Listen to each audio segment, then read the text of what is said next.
बच्चों पूरे YouTube पे मैं चैलेंज देकर कहता हूं कि ऐसी ट्रिक आज तक किसी ने नहीं बताई। इस बात की मैं 100% गारंटी लेता हूं। आज जो मैं आपको ट्रिक बताने वाला हूं, 2025 का एग्जाम देने वाले हो, आपका एग्जाम शुरू होने वाला है लास्ट टाइम में, अगर आपके पास 1 घंटा भी बचा है तो यह वीडियो देख लेना। गारंटी के साथ मैं 100% का दावा करता हूं कि आप सभी बच्चे पास हो जाओगे। एक चीज बस ये ध्यान रखना कि जो टॉपर बच्चे होंगे वीडियो को छोड़ के भाई आप चले जाओ, क्योंकि 1 घंटे में मैं आपको टॉपर नहीं बना दूंगा कि कहीं आप सोच कर आओ कि मैं आपको 90%, 95% या फिर 98% दिला दूंगा। तो ऐसा बिल्कुल नहीं होगा। लेकिन इस बात की मैं जरूर से गारंटी लेता हूं कि जो बच्चा 1 घंटे पहले भी देख कर जाएगा वो बड़े आसानी से पास हो जाएगा। इस चीज का मैं 100% गारंटी के साथ बोलता हूं। अगर उसने अभी तक कुछ भी नहीं पढ़ा है, पूरा एग्जाम बीत गया, पूरा टाइम बीत गया, पूरा साल बीत गया, उसने कुछ भी नहीं पढ़ा है, तो वह ये वीडियो देखे। बाकी अगर ये जो विद्यार्थी अगर वीडियो को देखना चाहते हैं तो बिल्कुल आप देख सकते हो सकता है आपके 2 नंबर, 4 नंबर, 5 नंबर एक्स्ट्रा में आ जाए। ठीक, 10-15 नंबर भी एक्स्ट्रा में आ सकते हैं। तो कैसे क्या करना है इस चीज को मैं बढ़िया से समझाने वाला हूं। मैं देख रहा था यार यूट्यूब पे बहुत सारे लोग एकदम गंदगी मचा के रख दिए हैं, जिनको कुछ अता पता नहीं। कोई भी आ रहा है उठ के ज्ञान देने चला आ रहा है कि ये ऐसे कर लेना। मैं तो कुछ लोगों को यहां तक देखा हूं, वो लोग कहते हैं कि जो एमसीक्यू क्वेश्चन, जो बहुविकल्पीय प्रश्न है, उसमें एक ट्रिक लगा दिया करो। किसी में ए भर दिया, कोई ए या फिर सी, यही देखोगे यही 70% क्वेश्चन सही रहता है। तो भाई मेरे अगर ऐसा होने लगे ना तो समझ लो सब टॉपर ना बन जाए, सभी टॉपर ना बन जाए। ये लोग कुछ ज्यादा ही ज्ञान देते हैं। तो भाई इन चीजों से आप बच के रहो। जो रियलिटी है एकदम मैं रियलिटी बताने वाला हूं। समझ लो बहुत ही इंपॉर्टेंट वीडियो होने वाली। अगर आपके पास ये वीडियो आ गई है तो समझ लो आप बहुत किस्मत वाले हो कि आपके पास ये वीडियो आई है। ठीक, तो इस वीडियो को लाइक कर देना। सबसे पहली बात, जितने भी स्टूडेंट देख रहे हो सारे बच्चे जल्दी से फटाफट से लाइक करेंगे वीडियो को। यहां से हम शुरू करेंगे। देखो 2025 का जो पेपर आएगा कुछ इस प्रकार से आएगा। तो मैं इसको चलो बढ़िया से आपके सामने देखना, आपके सामने इसके मैं बहुविकल्पीय प्रश्नों को हल करूंगा, गद्यांश पद्यांश हल करूंगा, निबंध हल करूंगा, और कैसे आपको पत्र लिखना है, किस प्रकार से जीवन परिचय करना है, सब कुछ बताऊंगा। अगर आपको नहीं आता तो कैसे करना है, ठीक है, सारी चीजें बताऊंगा। चिंता बिल्कुल भी मत करो, बहुत अच्छे से सब चीजें आपको पता लगने वाली। तो देखो कुछ इस प्रकार से आपके सामने पेपर रहेगा। सबसे पहले तो ये बहुविकल्पीय प्रश्न आपके सामने आएंगे। देख लो इस प्रकार से बहुविकल्पीय प्रश्न आ रहे हैं। अब देखो अगर ऐसे बहुविकल्पीय प्रश्न आएंगे तो इनको कैसे हल करोगे, इसका देखो इसका मैं एक तरीका बताऊंगा जो कि 95% केसेस में, 95 या फिर 99 कह लो, मैं कम ही मान के चलता हूं, 95% केसेस में वर्क करता है। ठीक है, वर्क करता है ये 95% केसेस में। तो आखिर क्या चीज है वो चलो मैं आपको बता देता हूं कि किस में वर्क करता है। सबसे पहले जो बहुविकल्पीय प्रश्न रहेंगे आप उनमें देखोगे कि उसमें 4 ऑप्शन दिया रहता है, ए, बी, सी, डी। अब कैसे जानोगे कि आपका ए सही है या फिर बी सही है या सी या डी, ये चीज कैसे पहचानोगे? तो मेरा एक जो नियम है जो मैंने ही इन्वेंट किया था, मैंने ही आपको बताया था, उसके बाद से मैं देख रहा हूं काफी सारे यूट्यूबर आपको बताना शुरू कर दिए हैं। तो वो चीज हमेशा आपको ध्यान में रखना है। सबसे पहले तो ये चीज समझना है कि अगर आप एग्जाम हॉल में बैठ गए हो तो सबसे पहले एमसीक्यू क्वेश्चंस को नहीं सॉल्व करना है, डायरेक्ट गद्यांश पद्यांश इन चीजों पे आ जाना, उस पर करना। ये जो ओएमआर सीट मिलेगी इस पर नहीं करना है। ठीक, अब आखिर करना कैसे है ये समझो, कहां पे करना है। अब देखो क्या होता है ना, एग्जाम के एकदम लास्ट में थोड़ा आपको कहीं से हेल्प मिल सकती है। कुछ हो सकता है आप मेरी बात तो समझ जाओ कि हाँ कहीं ना कहीं से आपको हेल्प थोड़ी बहुत मिल सकती है, या फिर उस समय आपको न याद रहा हो, बाद में याद आ जाए। ऐसा हो सकता है, बिल्कुल हो सकता है कि बाद में याद आए। तब देखो जब आपको बाद में याद आएगा तो आप एमसीक्यू कर लोगे। लेकिन अब क्या हुआ, टाइम भी बीत गया, अब बाद में याद भी नहीं आ रहा है। फिर यहां से मेरी ट्रिक काम करेगी। कोई ऐसा ऑप्शन जिसमें हो कि इनमें से सभी, ठीक है, ध्यान से देखते चलना, इनमें से सभी,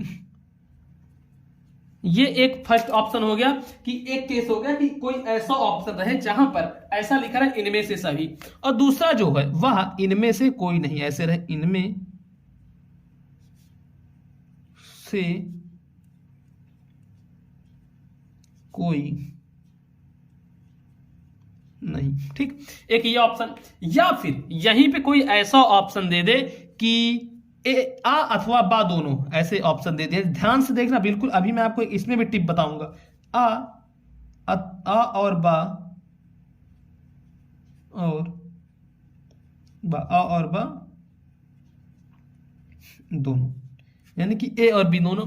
या फिर इसमें कोई और इसी प्रकार से ऑप्शन दे दे कि ये सभी इनमें से कोई नहीं, आ अथवा बा दोनों, आ वा बा। इस प्रकार से अगर क्वेश्चंस आते हैं, या फिर ये सभी डायरेक्ट ही दे दिए रहे, तो इस प्रकार से अगर आपके पास ऑप्शन रहेंगे, ठीक है, इस प्रकार से ऑप्शन मिलते हैं, तो ज्यादातर केसेस में यही ऑप्शन सही होंगे। अब चलो मैं प्रैक्टिकली दिखाता हूं आपको। जैसे कि यहां पे हम इस क्वेश्चन में देखेंगे क्या है। इस क्वेश्चन में क्या दिया गया है, निम्नलिखित में से आधुनिक काल की विशेषताएं बताइए। आपको मान लो ये नहीं आ रहा है, ये नहीं आ रहा, तो यहां पे लगा दोगे विकल्प का और खा दोनों, ठीक, इस प्रकार से हो जाएगा। अब उसके बाद जैसे यहां पे देख लो विकल्प का और खा दोनों, ये इस टाइप वाले जो भी क्वेश्चन रहते हैं ना, ये ज्यादातर होते हैं। लेकिन मैं इस चीज का आपको आश्वासन देता हूं कि ये ज्यादा ऑप्शन आपको नहीं देखने को मिलेंगे। तो अगर तुक्का भी मारोगे तो 7-8 आपका सही हो जाएगा। तो यानी कि 10 नंबर आपको यहां से बना लेना है, 10 मार्क। पूरे पे नहीं जानना है कि आपका पूरा सही होना चाहिए, इस बात पर बिल्कुल भी नहीं अड़ना है, ठीक। यहां से आपकी इतनी चीजें समाप्त हो जाएंगी। अब बच्चों देखो, इसके बाद, ठीक, इसके बाद क्या करोगे, वीडियो को लाइक कर दो। बहुत ही इंपॉर्टेंट चीज अब बताने वाला हूं, अभी तक नहीं बताया, अब इंपॉर्टेंट चीज शुरू होगी। ऑब्जेक्टिव तो यार ऐसे ही रहता है, समझ लो। ऑब्जेक्टिव में मेन चीज नहीं होता, मेन चीज शुरू होता है ना किस वाले क्वेश्चंस में, जो कि वर्णनात्मक प्रश्न होते हैं, उसमें शुरू होता है, ठीक। और थोड़ा पहले आपसे मुझे कमेंट बताओगे, एक चीज कमेंट में जरूर से बताओगे कि कितना परसेंट आपने तैयार किया है। भले ही अभी 1 घंटे कितना परसेंट आपको लग रहा है कि हिंदी के पेपर में, सारे सब्जेक्ट की मैं बात नहीं कर रहा हूं, हिंदी के पेपर में कितना परसेंट आप पा जाओगे। 70% पाओगे, 80% पाओगे, 85% पाओगे, या फिर 95% पाओगे। कितना परसेंट आप पाओगे, इस बात को मुझे थोड़ा बताना कि आप सही कितने परसेंट पा सकते हो।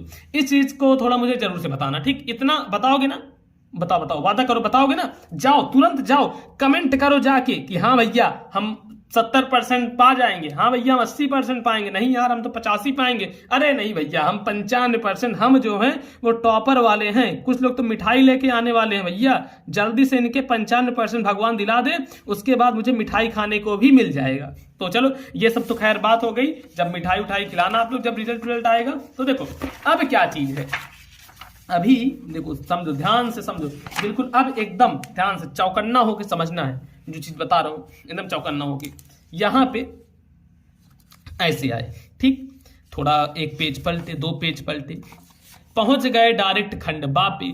21 नंबर क्वेश्चन कह रहा है निम्नलिखित गद्यांशों में से किसी एक के नीचे दिए गए प्रश्नों के उत्तर लिखने हैं। तो सबसे पहले खंड बा है 21 नंबर क्वेश्चन। तो इससे भी पहले एक पटरी से यहां पे ऐसे लाइन खींच लेना। मेरे पास देखो ये है पटरी, जो कि बहुत पुरानी है, करीबन 7, 8, 9 साल की हो चुकी होगी ये पटरी, ठीक।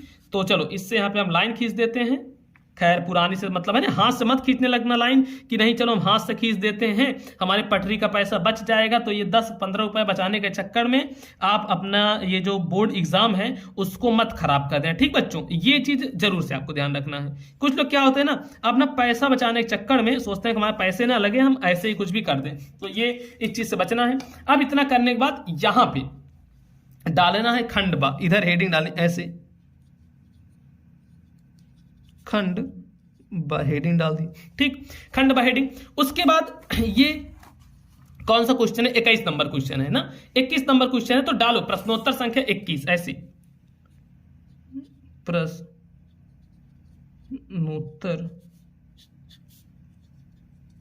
संख्या 21 आपको डाल देना है, प्रश्नोत्तर संख्या 21। अब एक चीज जो ध्यान में रखना है कि ये नीचे देखो अंडरलाइन, भाई बहुत इंपॉर्टेंट, अंडरलाइन ऐसे कर दो, ठीक, नीचे अंडरलाइन किए। अब इसके नीचे भी सेम इसी प्रकार से ये अंडरलाइन कर देना है। इतना कर दोगे ना, समझ गए कि नहीं, ऐसे ही करना है, ध्यान रखना इसी प्रकार से। अब चलो मुझे क्या है, ये नहीं आता गद्यांश, तो अब ये गद्यांश अगर नहीं आता या फिर ये वाला गद्यांश, जैसे अब देखूंगा इसमें से थोड़ा इजी कौन सा, छोटा कौन सा है। छोटा हमें ये वाला लगा, खा वाला। तो यहां पे संकेत लिखना है, देखो ऐसे डाल दो संकेत, ठीक बच्चों, ऐसे संकेत डाले। अब संकेत में ये लिखना है कि ये कौन सा वाला गद्यांश कर रहे हो, ताकि जो एग्जामिनर है उसको पता लग सके कि भैया कौन सा गद्यांश कर रहे हो। जैसे कुसंग का ज्वर सबसे भयानक होता है, तो यहां पे लिखो कुसंग का ज्वर, ऐसे लिखो कुसंग का ज्वर, फिर यहां पे डैश डैश, ठीक है, कुसंग का ज्वर डैश डैश। अब सबसे लास्ट में क्या लिखा गया है कि और उठाती जाएगी, और उठाती जाएगी, तो ऐसे लिखो और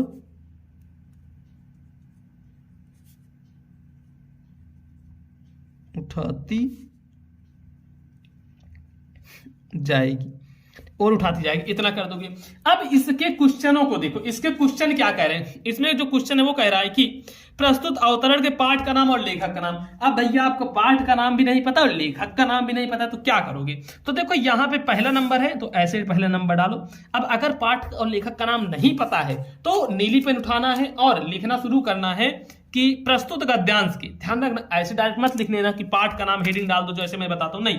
अब इसमें थोड़ा आपको ट्रिक आजमानी, जो ट्रिकें है ना ये सब भाई बहुत बहुत महत्वपूर्ण होती हैं, और आप जब पेपर ऊपर दोगे ना उसमें आपको समझ में आएगा कितना इनकी अहमियत होती है। तो ऐसे लिखो प्रस्तुत गद्यांश, ठीक, ऐसे प्रस्तुत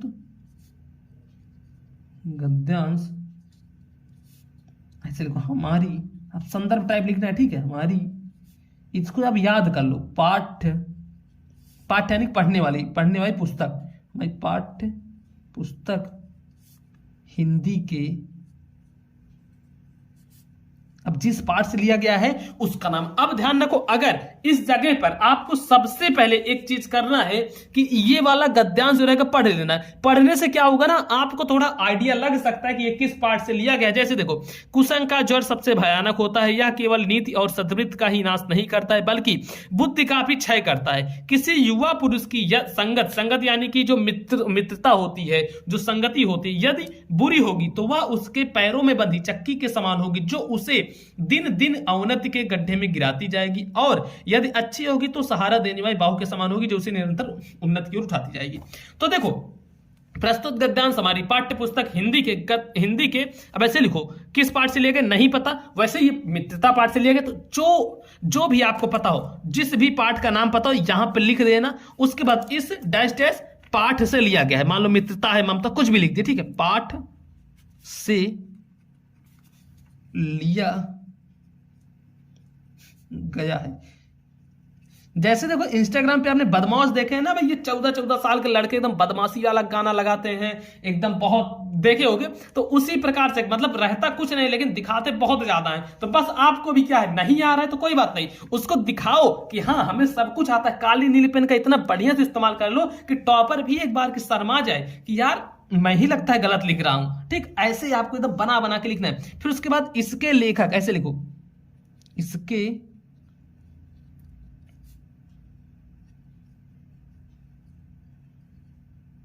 लेखक।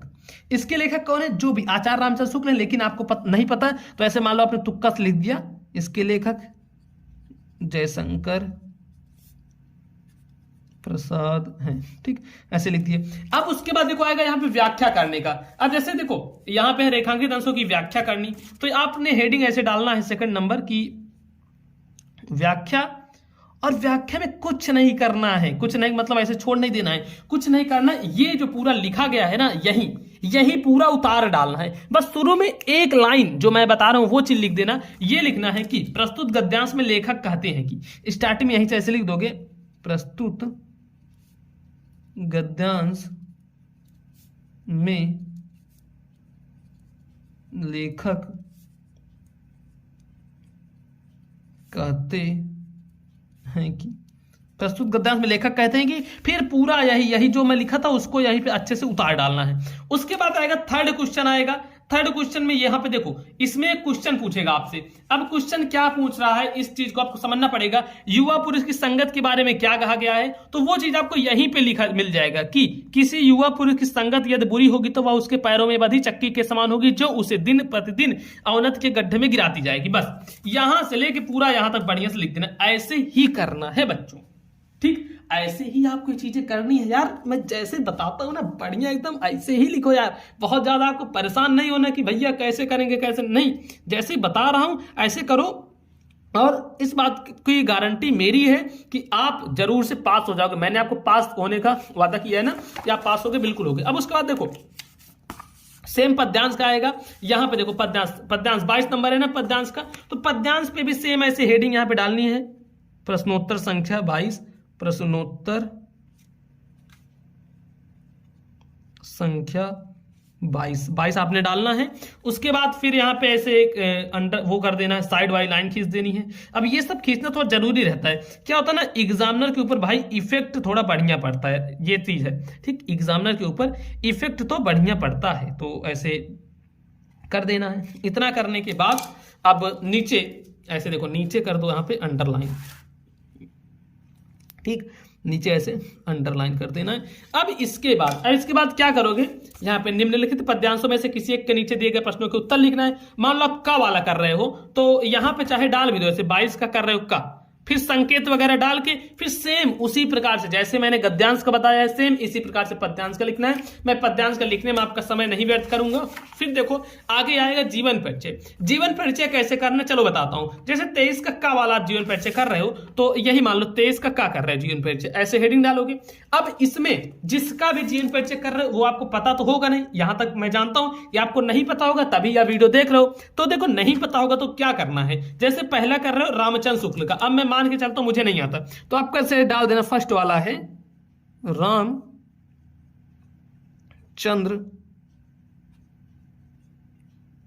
शुक्ल, ठीक, आपने डाल दिया रामचंद्र शुक्ल। अब इतना करने के बाद यहां पे ऐसे करो, देखो नाम, ठीक, जन्म, फिर डालो जन्म स्थान, फिर माता पिता, अगर पता है तो ये चीजें। अब देखो अगर ये चीज पता है तब ऐसे लिखा जाता है, और अगर नहीं पता तो यहां पे एक हेडिंग डालो सिंपल सा, जीवन परिचय। अब जीवन परिचय आपने डाला। अब जीवन परिचय आपको नहीं पता है, मैं जान रहा हूं, तो इनका जैसे रामचंद्र शुक्ल का लिख रहे हो तो शुरुआती अक्षर, जो शुरुआती अक्षर होता है उसमें लिखना है रामचंद्र शुक्ल। ऐसे देखो लिखो कि महान लेखक, ऐसे एकदम महान, मैं बना के लिख रहा हूं महान लेखक रामचंद्र शुक्ल है तो इनका पूरा नाम ऐसे लिखो, बना के लिखना आचार्य रामचंद्र शुक्ल जी का हिंदी में बहुत योगदान था, इसी प्रकार से शुक्ल जी का हिंदी में बहुत बड़ा योगदान था। अब ऐसे इनके बना के, जब ये बचपन में छोटे थे तो इनको पढ़ने का बहुत शौक था और ये बहुत ही शिक्षा ग्रहण कर लिए थे, और जब एक दिन ये गुरु से मिले, मतलब ऐसे कुछ भी बना के लिखना है। मैं गारंटी के साथ कहता हूं बच्चों, गारंटी के साथ 10 नंबर का जीवन परिचय है ना, तो 10 में 10 नहीं मिलेगा, लेकिन हाँ 6 नंबर 7 नंबर आपको मिल जाएगा, जैसे ये तरीका। अब काफी सारे बच्चे क्या होंगे ना, उनको नहीं आता छोड़ के चले आते। अरे भाई अगर छोड़ोगे तो तुम्हें 0 नंबर मिलेगा, लेकिन जैसे मैं तरीका बताऊं उसको कर लोगे तो 5 नंबर 6 नंबर तो पा जाओगे ना यहाँ पे।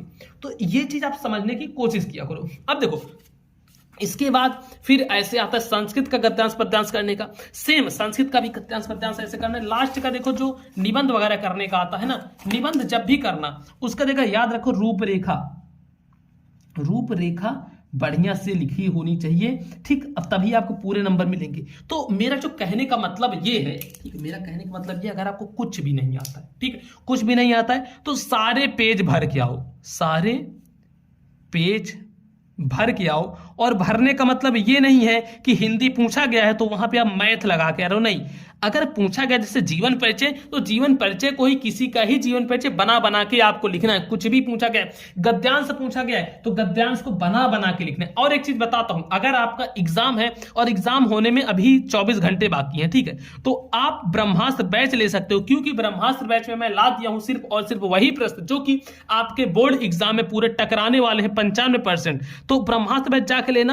अब काफी सारे बच्चों के मन में होगा भैया एक दिन हम कैसे पढ़ेंगे, तो देखो एक दिन यानी यानी कि 24 घंटे आपको पूरे नहीं देने, 8 से 9 घंटे की पूरी सीरीज है, उसमें अगर 8 से 9 घंटे आप पढ़ लेते हो, ठीक, 8 से 9 घंटे का पूरा पीडीएफ है, उसको पढ़ लेते हो, तो सिर्फ वही क्वेश्चंस देखने को आपको मिलेंगे बोर्ड परीक्षा में। अब वो क्वेश्चंस कहां से लिए गए हैं, मेरे पास 35 पेपर है, मतलब प्रीवियस ईयर क्वेश्चन पेपर है, जहां से क्वेश्चंस उठाए गए हैं, मैं देखा हूं, ऑब्जर्व किया हूं कि कहां कहां से क्वेश्चन पूछे जाते हैं, तब जाके सारे क्वेश्चंस आपके लिए बनाएंगे। तो ये कर लेना, और ध्यान रखना इस वीडियो को अपने उन दोस्तों के साथ शेयर करना जो दोस्त, मतलब जो उन दोस्तों को ये लग रहा है कि भाई मैं फेल हो जाऊंगा, नहीं, आप फेल नहीं होगे। और देखो ब्रह्मास्त्र बैच कहां से लोगे, इसके लिए मोबाइल पर स्कूल ऐप डाउनलोड करो, ऐप या फिर डिस्क्रिप्शन बॉक्स में नीचे लिंक मिल जाएगी, ऐप डाउनलोड करना है।